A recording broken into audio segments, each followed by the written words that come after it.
Oh, Andrew, you the track.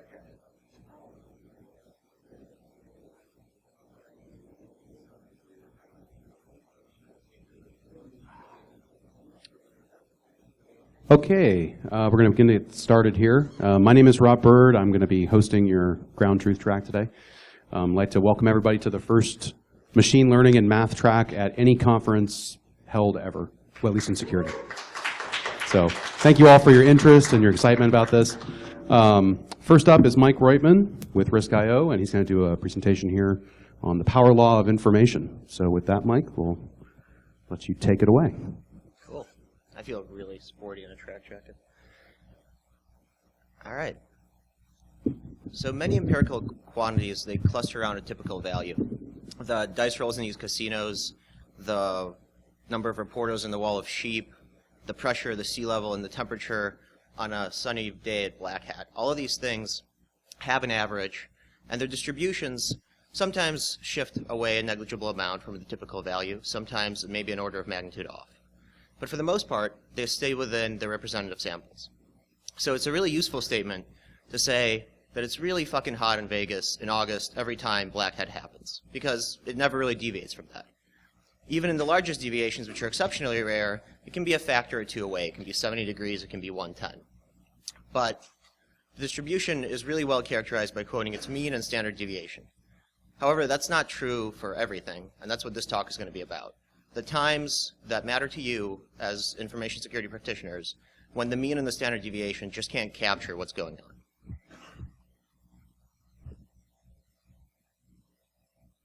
So my name is Alex Hutton, and I model risk for a small, too-big-to-fail bank.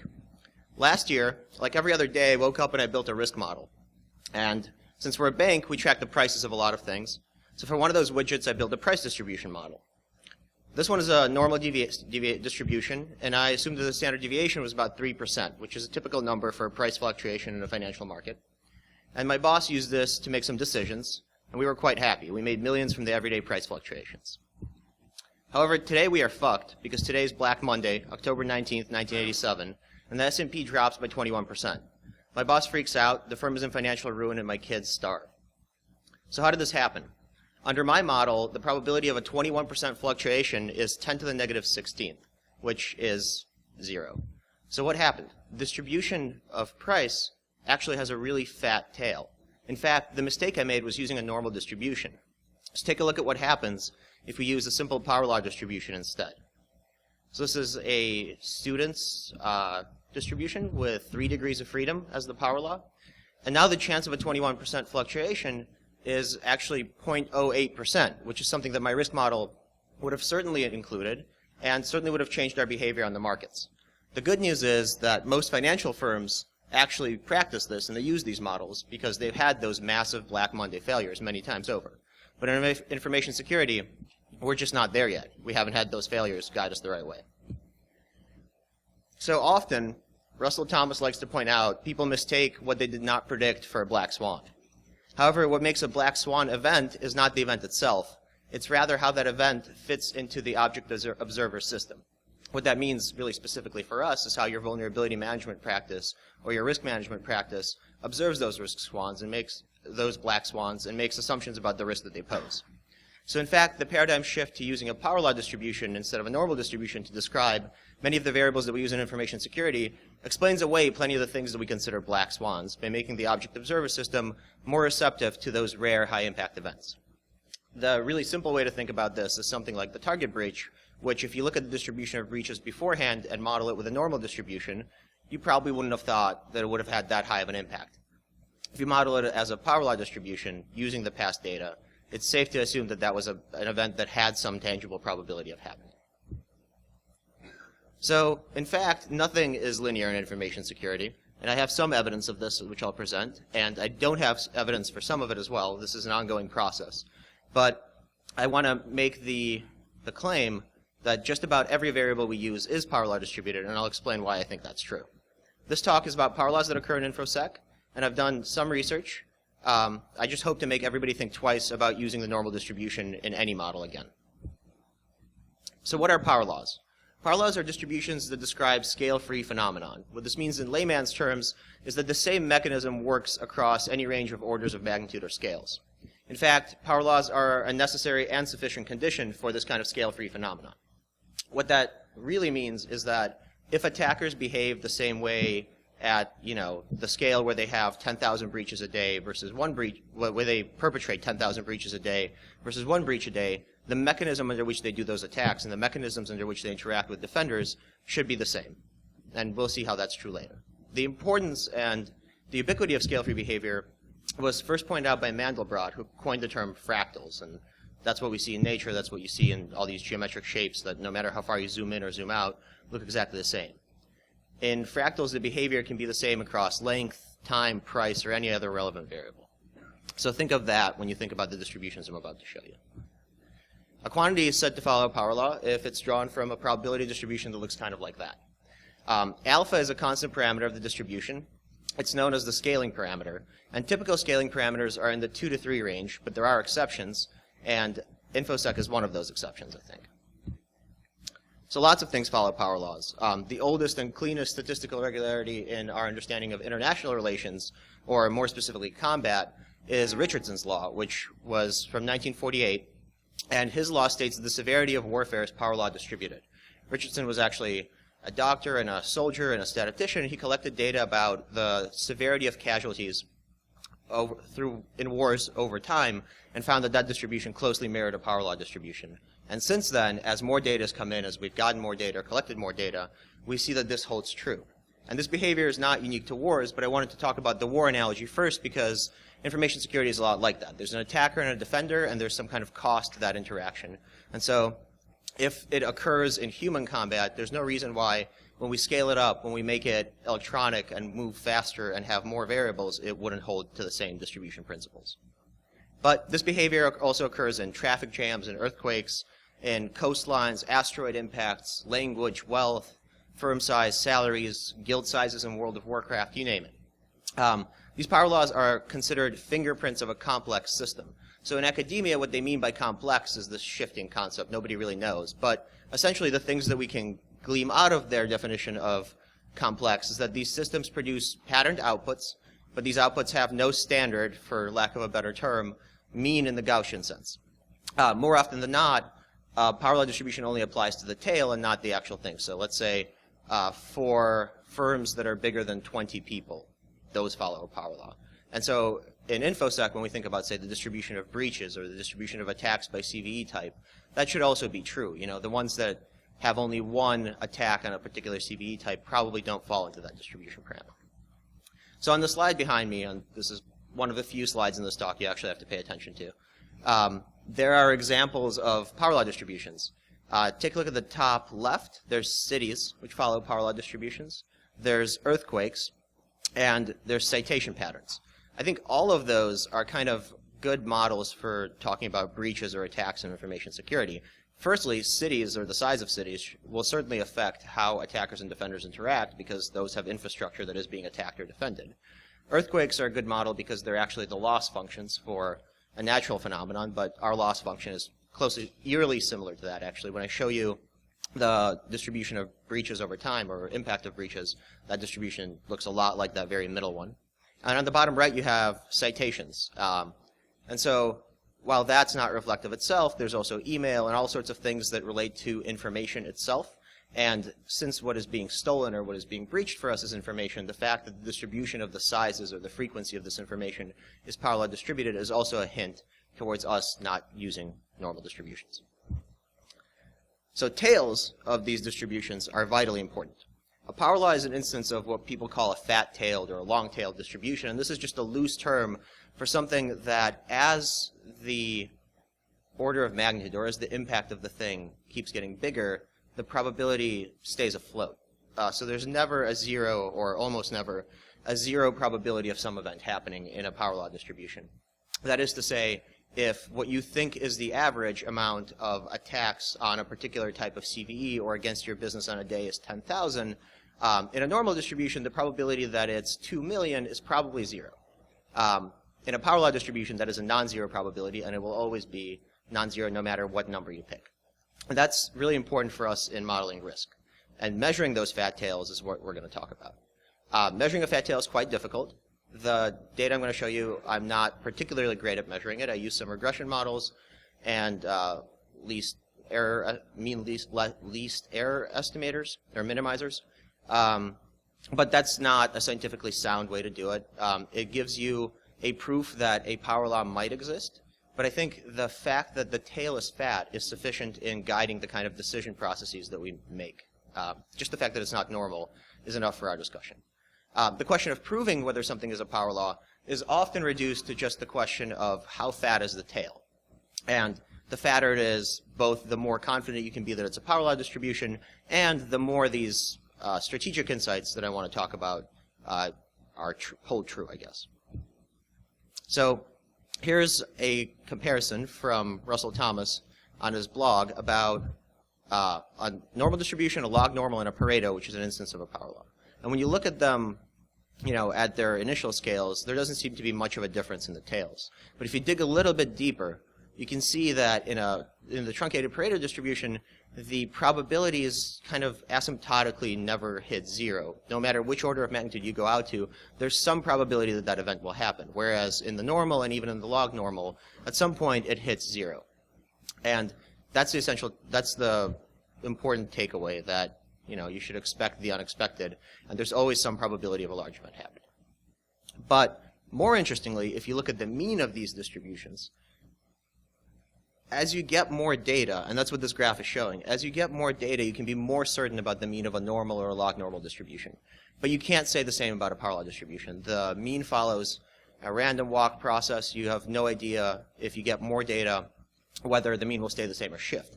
And if you think about it intuitively in information security, that's been true over the past couple of years. We had this conception of what an average breach might look like, or we had a conception of what an average mechanism for a breach might look like. And as new methods keep coming out, or as new breaches occur, that mean shifts so wildly and moves up or sometimes down, if we're talking about methods, so much that that past distribution wasn't really useful for our strategic decision making. And this is where a lot of businesses fail, because they rely on those old assumptions of what was happening rather than taking into account the new. So why does this matter? It's because when the tails are small, we can say meaningful things about the mean and also the variance of the distribution. So an interesting aspect of power laws in general, and a mathematical aspect, is that that exponent, alpha, has a really natural interpretation as well. It's the cutoff above which moment-generating functions don't exist. And so what that really means is if it's less than 2, the variance probably doesn't exist for that distribution. And if it's less than 1, then the mean does not exist for that distribution. So for this reason, we can say things like, there's no such thing as an average flood, right? You've never heard somebody say the average flood is this much water. Instead, they say this is a 10-year flood, or this is a 100-year flood. And my contention is that we should be thinking about losses in InfoSec in the same way. There's no such thing as an average loss amount. There's no such thing as an average dollar cost per record lost. There's instead a 10-year breach or a 100-year breach. So back in our own industry, why would information security exhibit such power law behavior, and where does it actually occur? So first, when two distributions are combined, the fattest tail always wins, which is to say if something is a factor of something that's normally distributed and power law distributed, that new thing will be power law distributed. If you think about it intuitively, then the things that make up the attacker-defender interaction in information security, if they're power law distributed, so should the results. And cities, the size of the internet, even the size of terrorist attacks are all power law distributed. Second, information security is not only the combination of those many factors, but it also makes the system more complex because we interact with it, right? We as defenders change the way in which attackers interact with the system. We go to these conferences and we share knowledge about it. So that has an exogenous effect on information security as well. We would expect it not only to inherit those variables, but also create this kind of complex behavior that people talk about power law being a fingerprint of, meaning that the tactics shift and the size of the landscape shifts constantly in such ways that distributions that would characterize it at a point in time don't really work. So let's talk about a couple of the takeaways that we have, and this is where I'm going to dive into the data that I have. The first law that I can prove with a lot of confidence is that breach frequency by CVE type is power law distributed. So This comes from the Open Threat Exchange, and this is data from Risk.io. And these are successful exploits over the past year. And I've grouped them by their CVE type. Why is that useful? It's because it tells you how your remediation practice should work or how you should think about the metrics in that remediation practice. So the chance that a particular CVE has a high breach volume is substantially higher than we previously thought, is what this tells us. It's just like in the Alex Hutton example that the SAP drops by 21%. You would underestimate it significantly if you were to say a new CVE came out and, based on the prior distribution of CVEs, chances are the risk that it poses to my organization falls somewhere in this range. That's just not true, and the assessments have to be done as they come out and in terms of other data, namely about what's happening in real time. I have a different talk that I gave last year here, which is about why CVSS scores don't particularly work, and this is a good way to conceptualize that. Power law distributions are scale invariant and time invariant, so as the amount of breaches per CVE type, or the importance of defending against a particular CVE, changes over time, a CVSS score is just a snapshot of what people thought that was at the time. It's probably, in fact, it is drawn from a normal distribution if you look at the way that the scores were conceived originally. Whereas the way we should be thinking about these now is there's a non-zero chance and likely a high chance that a new CVE type might see 1 million breaches in the next month or 2 million breaches in the next month, something that a normal distribution of CVE scores just couldn't conceptualize.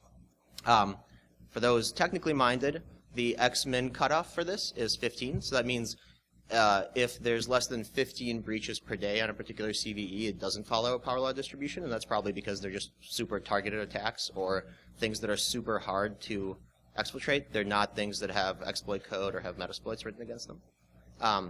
The alpha is 1.5, and the confidence in this test is 0.9, which is the Kolmogorov-Smirnov d-value, which is the way that you test for whether something is a power law not visually. But visually, this one is pretty much a power law, and that value falls within the cutoff of saying, yeah, we can accept the hypothesis that this follows a power law distribution. Regardless of whether it does or not, though, the tail is really fat, and we should start thinking about CVEs that way. So what does this mean for you? It means that one vulnerability will have an extremely high probability of causing a breach, or a group of vulnerabilities. And since this breach data comes from how attackers are actually behaving, it means that having a handle on threat intelligence globally allows you to identify which vulnerabilities are most likely to cause those breaches. This also means that that intelligence needs to be fairly real time, or you're lagging behind and you'll never expect the high probability CVEs.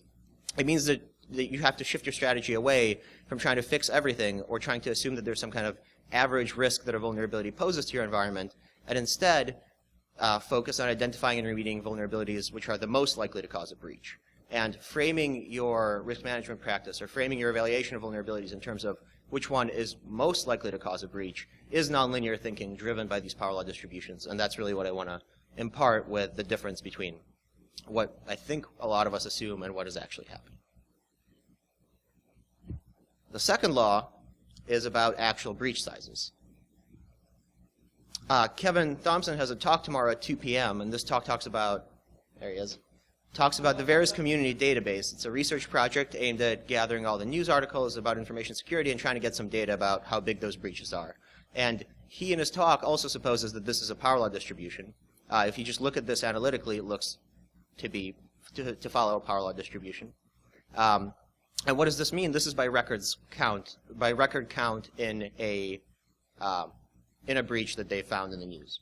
So there's other proof of this that has been around for a while, but people don't really look at it. Maliart and Soren from ETH Zurich in 2009 looked at data loss DB, and they looked at ID theft frequency. So their idea of a record was not whatever data. It was either a social security number or a credit card, something that caused actual financial impact. And they looked at all the incidents where they had those metrics, and they found that this follows a power law extremely well, and they have really nice proofs that you can look up. What's interesting to note here is that the alpha is stably 0.7, and what that means is that there's no mean whatsoever. There's no way to characterize the average amount of financial damage or ID theft that can be caused by a breach. There's also no way to characterize the standard deviation. This is one of those power laws that's terrifyingly hard to predict anything about the future. What's also interesting is that if you look at the impact of terror attacks globally over time, that also follows an extremely stable distribution of 0.08. And it's not surprising that the two are closely linked, because both involve attacker-defender interactions where you have to have some intelligence about the opponent, and you might not, and you might be messing up how you actually do it. Another interesting finding from their paper is that if you separate by industry, and they don't have that many, they just have like industry, government, education, and medical, nothing changes. And that finding is really interesting. It also extends to the size of the firms, actually, but I don't have the graph for that. That finding is really interesting because it means that as the sizes of firms go up, or maybe as the types go up or down, I don't know whether government is above or below medicine, but as those things shift, so do the ways that attackers interact with them. Meaning that if you're a really large bank and you have a really great security practice, the end result, or the residual risk exposure that you're faced with, is likely the same as a small organization with a much shittier security practice, just because you're a bigger target of opportunity for attackers. So that's why this kind of scale-free phenomenon exists. It's because the attackers are interacting with your firm size or with the type of firm that you have, much in the same way that you are. So, your budget is bigger, they're targeting you more. That's not, their motivation for attacking you more, but those things just seem to correlate in such a way that regardless of what industry or size you're in, this seems to be the case. So what do those things mean about the impact or record sizes of breaches? Those are just some ways of modeling impact. Lots of people have other ones. But it's safe to say that if these are somehow have a really fat tail, then the actual losses that you will find by incorporating more factors will also have a fat tail for the previous reasons of combining two distributions. You have to keep that fat tail. So the takeaway here is that impact is concentrated in the fat tails of the distributions as well. So both the probability of the attack path and of the impact is concentrated in the fat tail of the distribution. And that means that our strategies need to be tailored to preventing one big breach.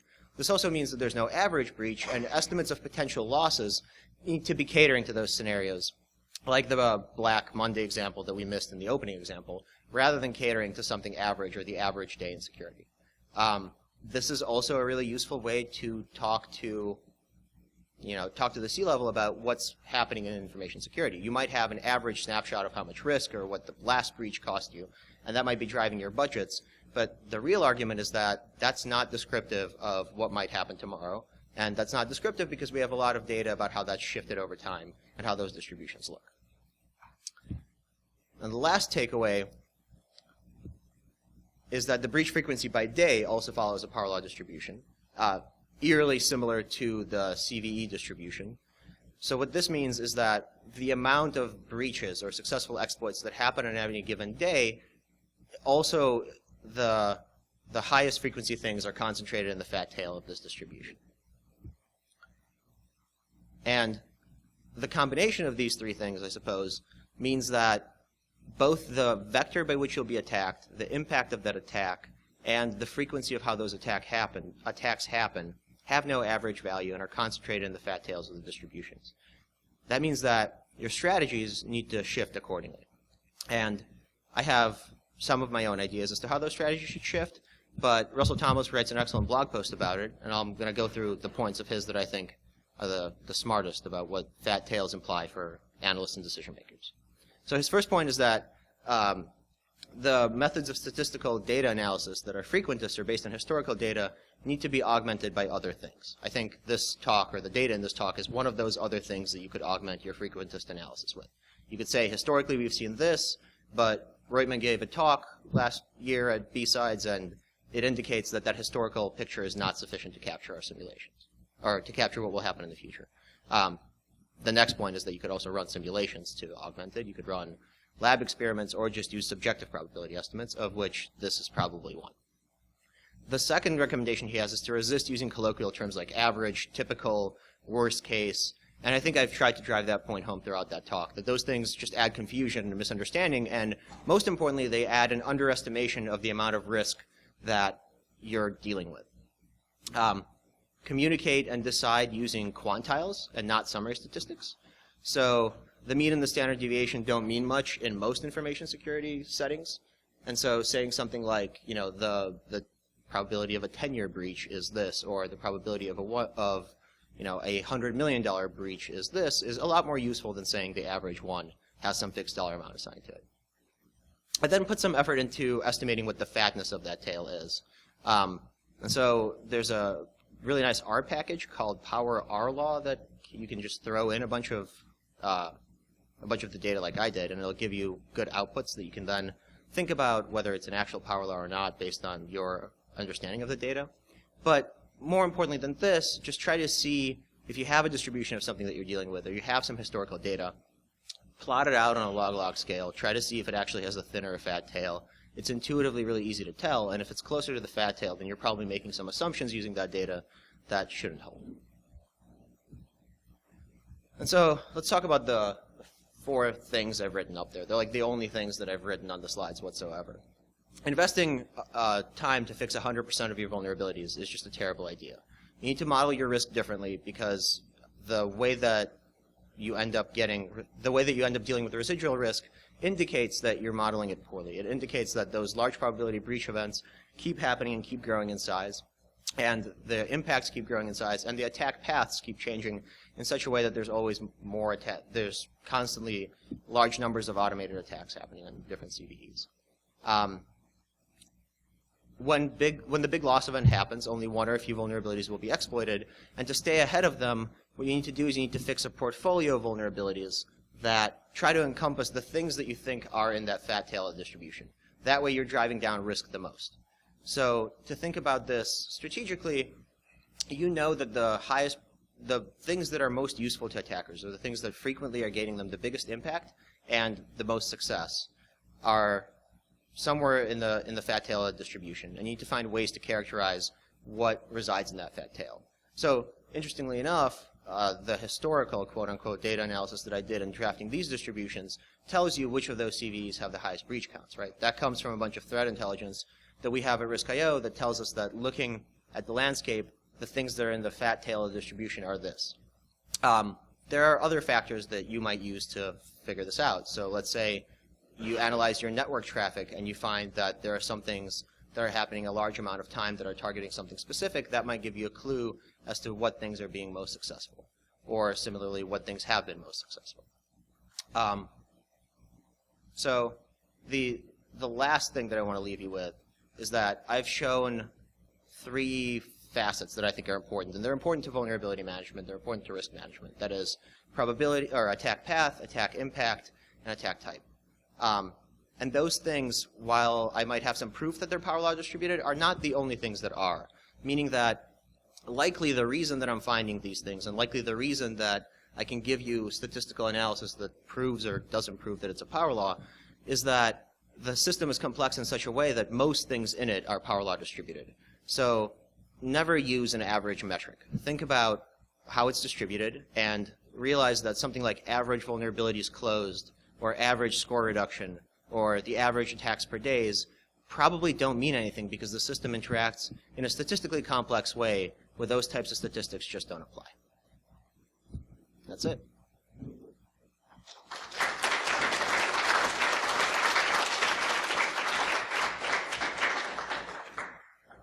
Okay, so we're going to move on to questions. I have t-shirts for questions. And he has t-shirts for questions. And I'm spilling my beer. If you have a question or just want a t-shirt, ask a question. And I'll give you this microphone so you can be heard.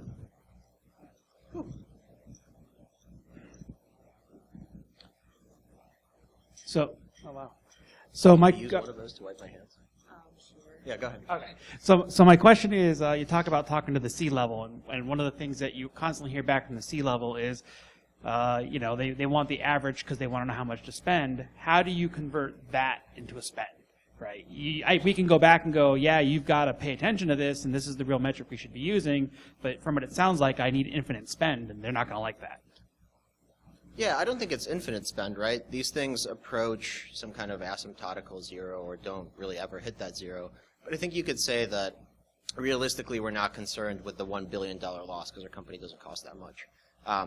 The most, like you say, the most we could ever lose is this much. And if we model our losses as a power law distribution leading up to that, just cut it off there, find the area under that curve, that's the amount. And I think if you look at that, that amount will be orders of magnitude bigger than what you're currently dealing with. And I think the easier way to convert it is just to say, look, I modeled this one particular point, And here, like the example I gave at the beginning. So here's the $100 million breach on the distribution I'm using to tell you the average. Here's what it is if I can't really convey that average to you. Tell me how you want me to act, right? And So basically how much money you want to lose. yeah, exactly that. And I think the argument that this talk makes is that you're going to lose a lot more money than you think continuously throughout the fat tail. Thank you. Kim?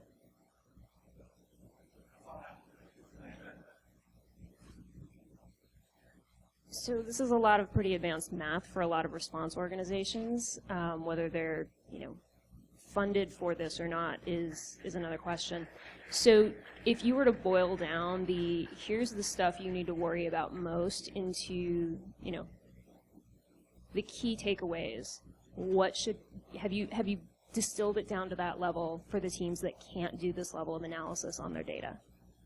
Like what would your go-to recommendations be for somebody who's like, crap, I'm doing it wrong, but I don't know how to fix that? Yeah, I think, no, so I haven't distilled it, right? That's something I'm struggling with as well. But I think what I can tell you is that these things are mostly publicly available data, right? And you don't need to rerun the analysis. You can just say, Kevin and Michael analyzed the open source databases and they find that the record distributions look like this. How you distill the high level math is a different question, right? How you convey the difference in those distributions. But I think in terms of which factors or how you run that analysis, I don't know if you really need to. I think you can just say, I suspect it's way worse because it looks like this. I just know, most of the people who stayed through this full talk, we're data nerds. We get this. But then when you take it back and you're trying to translate it to the decision makers and explain to them, it's not about average number of vulnerabilities closed. It's about closing the right vulnerabilities. It's being able to communicate that in an actionable way. Right. So, yeah, I agree with you. And I'm completely open to ideas of how to distill how to take away the math, right? How to simplify it. I think that's not just a question for me. That's a question for statisticians everywhere. To me, it's just like the examples that have actually happened is the best way to do it, without talking about the distributions at all, right? To you, I've proven that is the case, but to the C-level, I think what matters is like, look, Black Friday happened once. Look, Target wasn't accounted for in these previous distributions. It was a great talk. Thank you.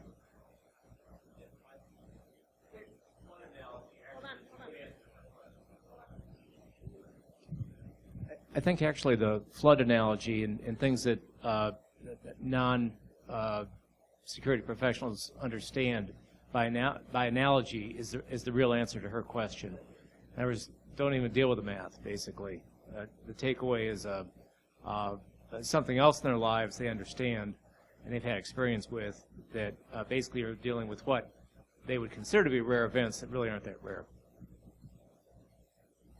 Yeah, and actually, as you said, the earthquake one is really good too because it has a scale built into it, right? So you could say, on our security Richter scale, we're looking at this. We're only going to focus on these. Okay, so I'll give you 2 questions. You can answer whichever one you want. I'll try to answer both. Maybe. So do you think that there's a relationship between the power law distribution and paths through a graph? That's the first question. The other is, what do you think the relationship is between the existence of power law distributions in information security problems and free will or rational actors, kind of those economic concepts? Those are both really good questions. So to the first one, I don't know enough graph theory, right? I think that question actually has an answer that we could Google.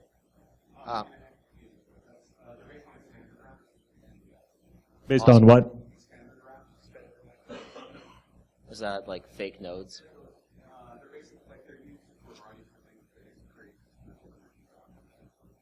Okay.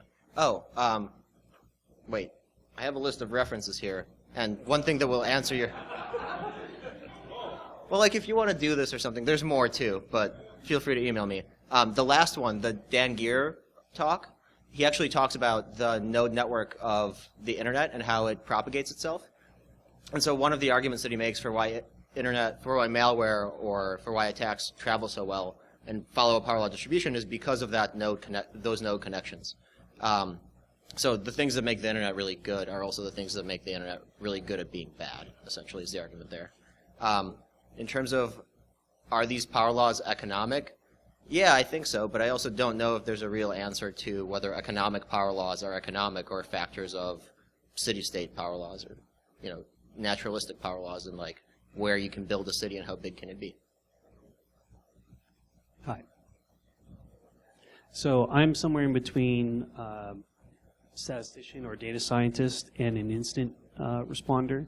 So my question is pretty much along the lines of, within InfoSec, given you talked about all the different industries and different use cases, how they still generally follow a power law, but even within InfoSec, given that there's different spheres, like within the kill chain, there's different things to look at over there. Have you kind of spliced it into that level of granularity and seeing like that type of analysis and breaking down your data, or is it just pretty much here's us overall sum of what we're looking at? Correct me, stop me anytime if I'm misunderstanding the question. But I think when we talk about breach impact, that's the terminal distribution. That's the one that's the combination of all the previous ones and all the previous steps of like, how did your incident response team do? How did your vulnerability management team do? How did dev interact with this environment? The end game of that is the breach power law. And if that one follows a really fat tail distribution of 0.07, there are other factors that are contributing to fattening that tail, which means there's some step in that kill chain that's causing it to be such a fat tail. What that is an awesome thing for us to find out in the next 10 years. Okay, that's pretty much the question. Like within the kill chain, does that take into account, like is it mostly Right, so I don't take that into account, right? I work in vulnerability management. That's the data I have. I can tell you that our power laws seem to be about at a 1.5 coefficient. They don't have standard deviations. They might have a mean or might not have a mean. The terminal ones are 0.07. So there's something else in the kill chain that's probably worse than vulnerability management. Mm-hmm. Okay, cool. Thank you.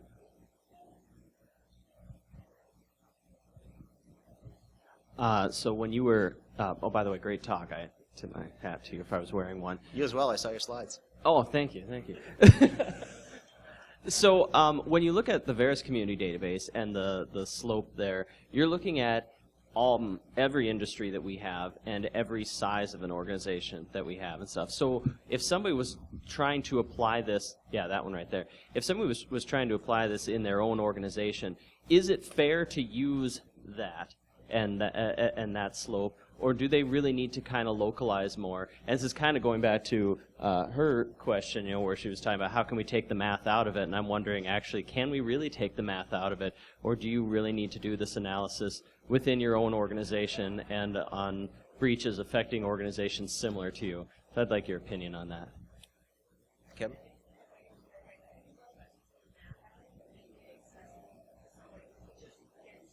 Right. Right. Right. So I'm going to give you two answers. The first one is one I disagree with. But so there's a theoretical argument that I make at some point here, and it's like, look at these other people have found that the power laws are consistent throughout industry, so you shouldn't really worry about it, right? We found this factor across industries, and also there's another argument that says that you can decompose them and they'll stay the same. And then, combine those two logical things into a syllogism and you're good to go. I don't really agree with that in practice because, I would prefer to have data about those things. So that's the kind of shitty answer of yeah, it applies to everything.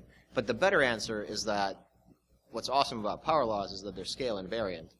And so the same mechanism is at work means that if we find that mechanism is at work on the global scale, it is true that it is also at work on your scale. Hopefully. If we prove them correctly, right? We could be completely wrong about the power law. It's actually something else, and then for you, it doesn't work that way. Okay, I actually have a question myself. So you mentioned that we shouldn't use averages, and of course that's true of essentially using that centrality estimator for anything that's not a normal distribution, right? So you shouldn't be using averages for anything that doesn't have a bell curve shape anyway. But doesn't the field of robust estimation, like using medians, you mentioned using percentiles or quantiles, which are of course derivative of the median, doesn't that generally provide a tool that can be applied kind of generically? I mean, obviously medians are the safest centrality estimator out there. That's why For example, the U.S. Census has changed to using medians for all their centrality estimation. And there's some pairwise, as a follow-on question, there's some pairwise distance-based. There's something called the Crew-Roussois estimator for anyone that's touched that. That's based on basically, just taking the pairwise distances between all your points that can give you a notion of dispersion over any data set. It's a robust estimator of dispersion. So it works on single-tailed, it works on fat-tailed distributions. I was curious if you've touched on any of those kind of median estimation problems.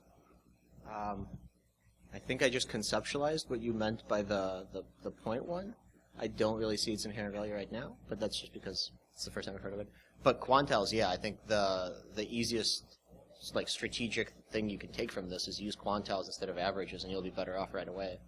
To say this is in the 90th percentile of things that pose risk to us or things that we should be fixing is what I'm trying to advocate for here, right? I think that's the solution. Yeah. And I think what I see with a lot of our customers and what I see with a lot of literature that I read in InfoSec is people are still using averages. Or they're using metrics that presuppose that the average is a good outcome, which is not true. I'd like to see somebody talk about the 90th percentile of vulnerability close rates as their metric for operations, but it just doesn't happen. I mean, I recently reviewed a paper where somebody was actually using the average and the variance for a Zipfian distribution, which is just absurd, right? So I understand the problem, but it is definitely broad spread, and it kind of makes you wonder if security got into the practice of being careful with its use of stuff like medians, we would probably save ourselves a lot of pain at the end of the day, trying to communicate messages. Because, I mean, CEOs understand medians, right? They understand those kind of basic stats, quantiles, and percentiles. So I think there's also a good distance estimator between what you said and what was said here. It's that, we need to figure out the method that replaces the average that is also the most simple and most accessible. Okay, are there any other questions? Sorry to hog the mic there. Okay, well, let's thank Mike for, oh, wait, we have one in the back?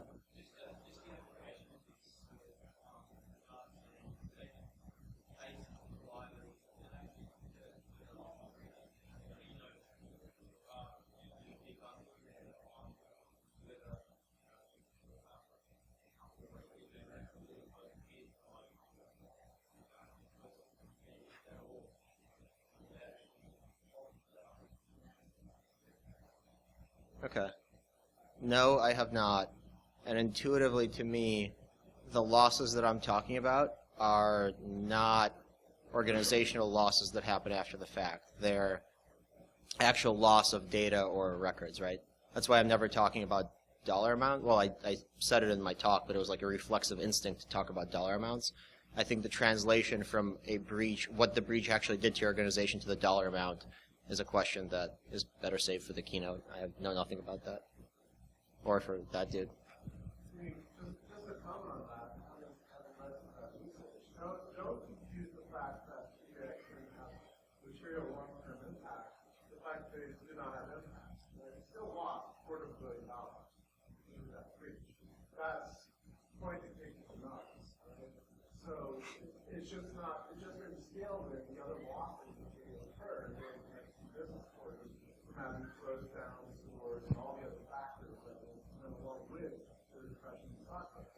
Target, similarly, the market's built in a $1.2 billion negative valuation of Target for the years. But as you look at the breach, sure, that's a cost. They were also suffering costs from failure in Canada. Right? So it's not easy to take that external-based research versus internal-based research, where a good recommendation is to do very rough pseudo-activity-based cost analysis around that cost. You get that $250 million cost. Then it's up to executives to say, yeah, I care about that or I don't. Or that's a bad day, but it's not going to think that. Here's some money to reduce that investment. To reduce that risk as an investment. I don't know if I heard your question correctly, but that is very simple.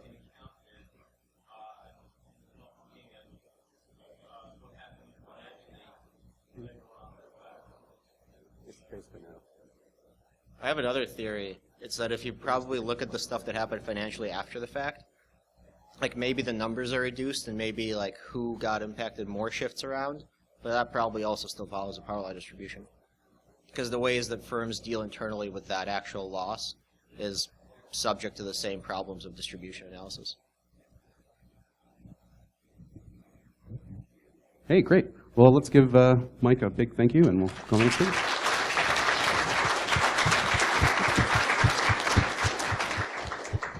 Okay, next up, we've got Alex Pinto and Kyle Maxwell. You guys got about 5 minutes, so if you want to cycle in and out.